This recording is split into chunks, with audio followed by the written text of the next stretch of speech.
Таны амьдралын төлөөх 7 удаагийн Библийн семинар. Бид өдөр тутмын завгүй амьдралд дарагдаж чухал зүйлсээ орхисон байж магадгүй. Гэвч амьдралынхаа зорилго, жинхэнэ аз жаргалын утга учирыг та олсон уу? Энэ семинар нь танд дараах асуултын хариултыг өгөх болно. Нэгдүгээр өдөр, Бурхан үнэхээр амьд оршдог уу? Бурхан байхгүй гэж хэлий гэвэл байхгүй гэсэн нотлохоог авчрах хэрэгтэй. Яг үүнтэй адил Бурхан оршин байна гэж хэлье гэсэн ч нотлохоо шаардлагатай. Тэрхүү нотлохоог хангалттай өгч чадах Библийн номноос хамтдаа суралццгаая. Хоёр дахь өдөр бол Библиэлд гардаг олон үйл явдлын талаарх нотлохоогоор дамжуулан Библи үнэхээр үнэн үү гэдгийг шалгаж үзэх өдөр. Магад та бүхэн Библийг нэг ч удаа сайтар судалж үзээгүй хэрнээ эдийн цэцэрлэг, Ноагийн үер зэрэг түүхэн үйл явдлыг үлгэр домог гэж бодож байгаа юм биш үү? Библиэлд гардаг үйл явдлууд бодитоор түүхэнд болж өрнсөн эсхийг нотлохоогоор дамжуулан шалгацгаая.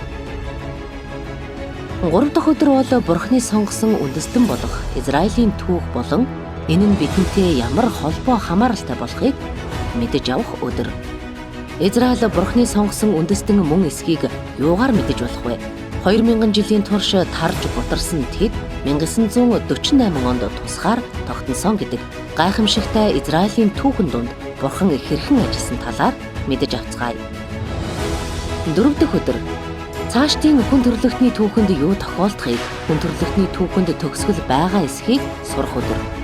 Библийн номонд хүн төрлөختний түүхийн эхнээс эцэс хүртэлх бүх зүйл урьдчилан бичигдсэн байдаг. Тэгвэл тун удахгүй бидэнд ямар зүйл тохиолдох бол?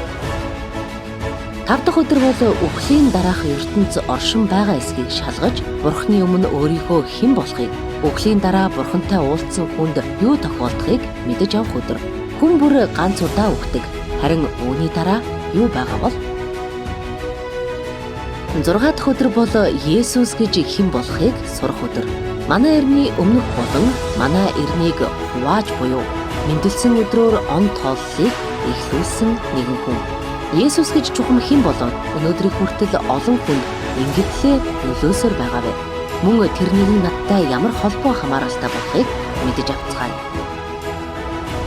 7 дахь өдөр нь Есүс Христээр дамжуулан мөнхийн амийн бэлгийг авсан хүн өдөр тутмын амьдралдаа Бурханы үгийн дагуу хэрхэн амьдарч зөв замаар алхахыг ойлгон суралцах цаг юм. Бид өдөр бүрийг завгүйгээр өнгөрүүлж байдаг. Гэвч үүнээс болж амьдралынхаа хамгийн чухал асуултын хариултыг бодолгүй амьдарч байж магадгүй юм. Яагаад амьдарч байгаа вэ? Эцэст нь юуг олж авах гэж амьдарч байгаа вэ? Жинхэнэ аз жаргал гэж юу вэ? Эдгээрийн хариултыг Библиэс олж авах боломж танд өгөгдсөн байна.